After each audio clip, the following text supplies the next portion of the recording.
নান্দিপট তো আমরা নান্দিঘাট থেকে চলে এলাম 88 সালে।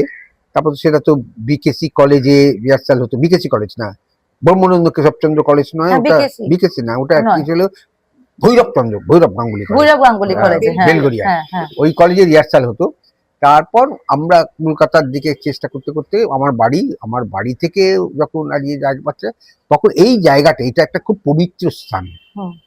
যে নান্দিপট আছে বলে না, আমাদের বাংলা থিয়েটারের একটা পবিত্র স্থান। এটা শুরু হয়েছিল গন্ধর্বর, এটা গন্ধর্বর ঘর। এই ঘরে মোহিত চট্টোপাধ্যায়, আমাদের শ্যামল ঘোষ, দেবকুমার ভট্টাচার্য, এদের রিহার্সাল যায় গন্ধর্ব। সেই জায়গাটা একটা আমার কাছে সত্যি পবিত্র জায়গা থিয়েটারে, মানে বাংলা থিয়েটারের শুরুর দিকের এটা জায়গা। এখানে নিপেন সাহা, রমন মহেশ্বরী, সবাই বিখ্যাত বিখ্যাত লোকেরা বসা ওঠা, এবং এখানে অনেক কাজ হয়েছে। সেই জায়গাটা তারাও কাজটা বন্ধ করেছে, তারা আর পাচ্ছে না। গন্ধর্ব ভেঙে নক্ষত্র হলো, তারপর গন্ধর্ব দেবকুমার ভট্টাচার্য চালাতে পারছে না, অসুবিধা হচ্ছে, রেগুলার বসছে না।